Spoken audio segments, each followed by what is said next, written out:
Good morning, you lovely Hammers fans. It's Europa League semi-final day. Count your hands. I'm Nick, and this is the daily news show on Claret and Booze, which of course is going to be very Europa League heavy today. We've got loads to talk about.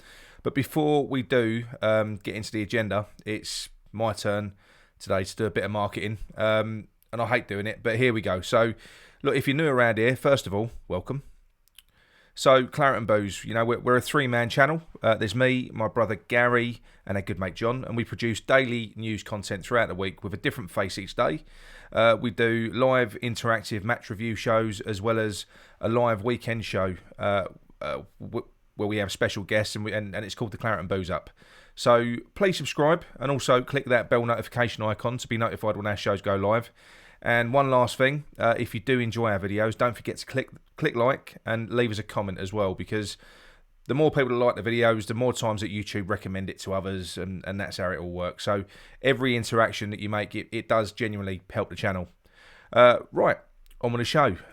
We're going to be talking about the second leg away in Frankfurt today. Look, we're going to be looking at the team news and giving you my thoughts on how I see us setting up. After that, we're going to touch on the fan violence that has been reported in Frankfurt before giving you a quick rundown of an upcoming live debate show that we've got planned. Should be this Friday to discuss the West Ham fan divide on social media. It's pretty toxic out there, isn't it, if we're being honest? So, look, on to the first section. So, with West Ham trailing just 2-1 to Frankfurt, you know, we face off against Frankfurt away in the Europa League semi-final. And look, it's anyone's game. How are you all feeling though? You know, you nervous? I mean, I've got to be honest. I'm confident, but I'm absolutely bricking it. And like I say, it's not because I think that we're going to lose. It's just, it's just you know, that what if. You know, I'm trying not to think about it, but I am confident that we're going to win. But like I say, of course, I am nervous now. I'm not as nervous as I was, however, because and if you do need your nerves settling, like I did, I would say I don't normally watch these pre-match press conferences, but I saw that David Moyes had Jared Bowen on with him. I've put the link in the description. You know, don't go just yet. You know, watch me first. But they look so relaxed, and to be honest, it just settled me right down. It was a really good watch. It's about 25 minutes. Really, really good watch. Okay, well look, let's move on with some team updates, and let's start with the opposition. As covered yesterday by John, Frankfurt are without Lindstrom and Hinteregger, two players that were very impressive in the first leg. You know, the centre-back, Hinteregger in particular. So if they are missing, that's definitely going to hurt Frankfurt. They also played on Monday night, and they lost 2-0 against Leverkusen. And they did have 9 players rested from the team that played against us. But they did start Ndicka, who was on a ban. He's supposed to be their star defender. And he plays on the left centre-back. And Kostic as well, who, as we know, plays on the wing. So they both played. You would imagine that they're going to be the same players that play against us. Now, Jack Elderton, who's a really thorough football analyst, he tweeted he watched the game and he tweeted how kamikaze the Frankfurt playing style is. And he will be absolutely amazed if we didn't try to overload them and expose them in the wide areas, particularly on that left-hand side where Kostic and Ndicka were all over the place against Leverkusen. Now, there's not going to be any surprises from Frankfurt whatsoever. They play how they play, and we'll 100% see the same formation and playing style. And that's Frankfurt. You know, we know enough about them now. So what about the mighty Hammers?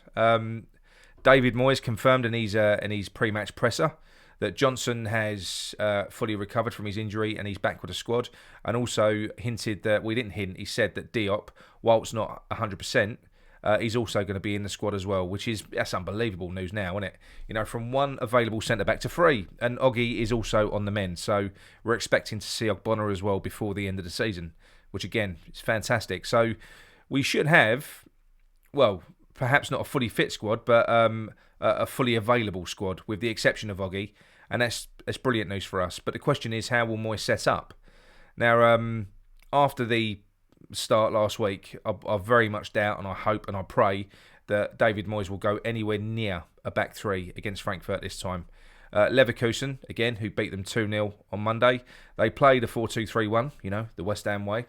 They played that's what they played against Frankfurt, and you know, that was what I'm assuming led that Jack Elderton to talk about the overload on the particularly on that right hand side, because that's exactly what they did.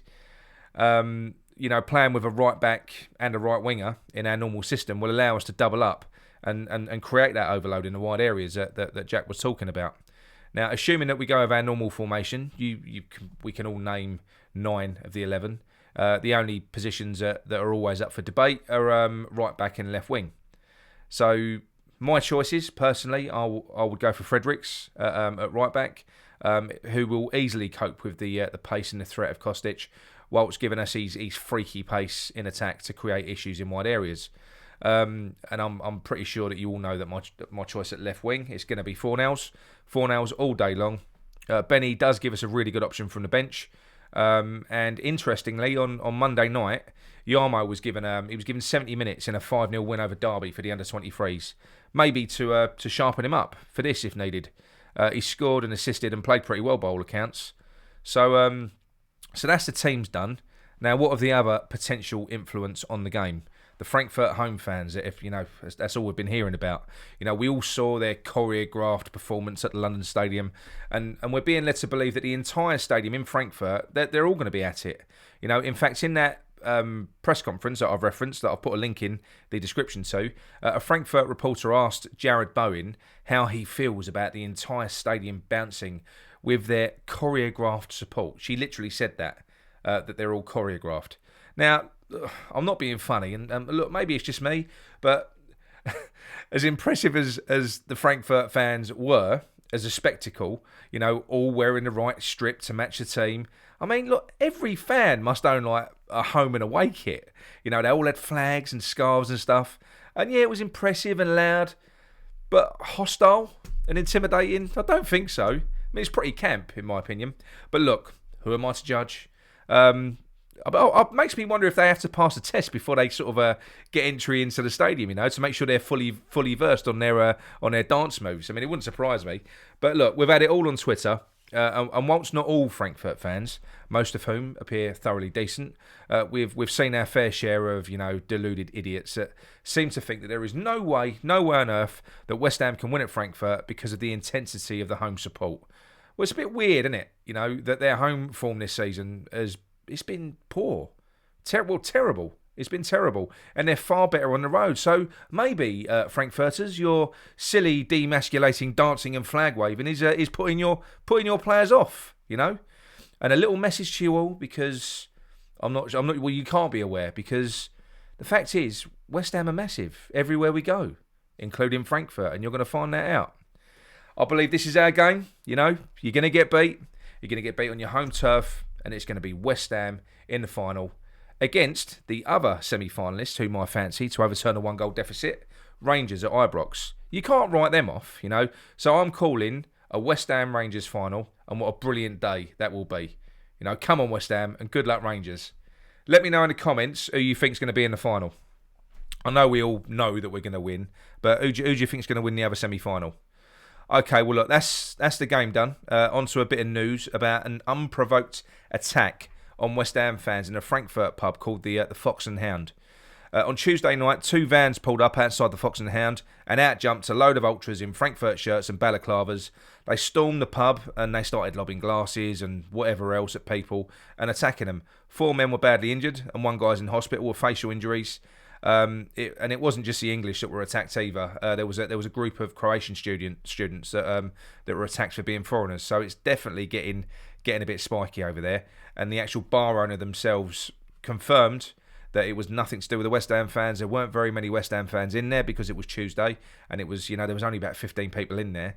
So these guys are really brave, aren't they? They're really brave.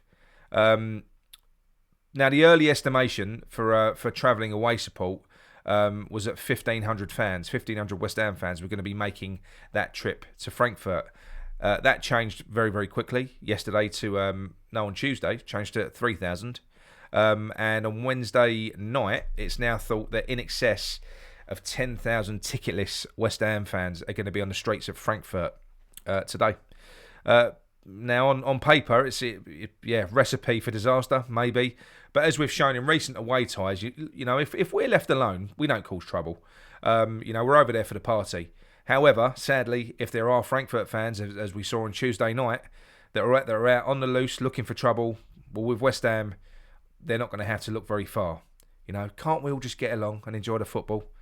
But that said, I don't think there's going to be too much trouble. There's, according to the report I read earlier on, there's going to be armed police on every corner, according to reports. So, I think those cowards, as I said earlier on, that raided a pub with about 15 innocent people in there, defenceless people, they're not going to be as likely to storm hundreds of rowdy Hammers fans. So West Ham fans, stick together, stay alert, safety in numbers, you can't be too careful. Okay, on to the last section, and this is a quick preview of the upcoming debate show on Claret and Booze to tackle the social media divide with West Ham fans and the intolerance to opinions. Look, it's probably not just West Ham, it's probably social media and football in general. I'm sure we're all the same, all the clubs. There's going to be 4, maybe more, people on the debate panel with slightly different mindsets. That's the idea of it. We're going to get different types of people to try and break it all down. Look, the West Ham fan base is pretty much the same, in my opinion, as it always has been in my lifetime. There's always been moaning and venting at West Ham. You've always heard it at the game, pissing and moaning, and in the pubs for as long as I can remember. And West Ham, we like a moan. We can be a bit of a miserable bunch, but social media has given people another medium to vent their frustrations, and that does appear to be creating a bit of a divide in the fan base, because people do seem incapable of accepting that, well, opinions counter to their own. I don't know whether it's a sign of the times or whether that's just the way it's always been. I don't know. But on the whole, as a West Ham fan, you didn't become a supporter out of choice. You're not a glory hunter. You're not entitled, and you're emotionally connected to the club. Most West Ham fans are working class, and football is still a massive release from the tough lives of many people. It's a breakaway from normal life that some people need. It always was, wasn't it? Now look, we're all bad losers, and everyone has a different way of coping with the stress of losing, because it is stress. Many people, and I've got to be honest, myself included, occasionally, I do need to sort of vent and speak about the game to help clear my mind, and that kind of releases a pressure for me. It's probably a bit of a coping mechanism. And when the red mist clears, we all think a little clearer. But for me, the red mist does clear far quicker if I can get things off my chest. It's just the way I'm built. So, is it right to have a go at people for speaking their minds? And should people vent on social media at all? Or should you do the sensible thing? Should you wait until you calm down before speaking your mind on the subject? And the answer to that is probably you should. But then what about people? Because like I say, you always want to talk about the game. So what about those people whose only interaction with other West Ham fans is on social media, and they do need that release, because in a sense, for some people that are blowing off steam, it is therapy for them, because it's allowing them to release that pressure that they've clearly got in their heads. Bearing in mind, we all live in an era now where we acknowledge the existence of mental health problems and all that. But I suppose on the flip side of it, what about those, the more considered and controlled people that appear to get far more stressed from reading negative knee-jerk posts to, let's say, a defeat than the actual defeat itself, by some people releasing stress by venting, it appears that you're causing stress to other people by doing that. So is it fair? It's almost like we're moving that stress onto others. I don't know. There's so many questions, and I'm not sure there's going to be any right and wrong answers. I agree that people should be pulled up, however, for being nasty. When you start getting nasty and personal towards sort of players and the manager and stuff like that, if you start getting really, really nasty, I don't think that's fair. I don't think you should ever get too personal. But in terms of having a sort of, a harmless overreaction and just a criticism of a performance with someone, just having, I suppose, what's no more than a harmless tantrum, I'm not sure I understand what the problem is with that. I'm not one of those people that ever feels the need to jump on a post, because 90% of things that you read on Twitter and stuff like that you don't agree with. But yeah, I've never felt the need to do that. But that's what we're going to try and get to the bottom of anyway. And that's the long and short of it. So I expect it to be quite a spiky debate. So do tune in and get involved in the show.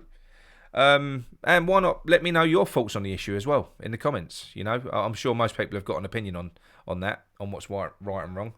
And none of us agree on it, but it'd be interesting anyway.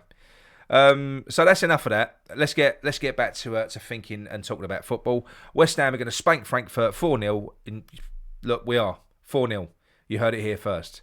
And that's it. That's all I've got to say on the matter. There's no more to say. 4-0. We're in Sevilla. Job done. Right, thank you all so much for watching. And if you're still watching and you've enjoyed the show, please drop me a like. And as already mentioned about 5 minutes ago, subscribe to Claret and Booze. We'll be back later today with our pre-match fan cams, and we'll be reviewing the win on the Friday night Booze Up at 9 p.m. So that's it from me. Thank you for watching, and come on you Irons.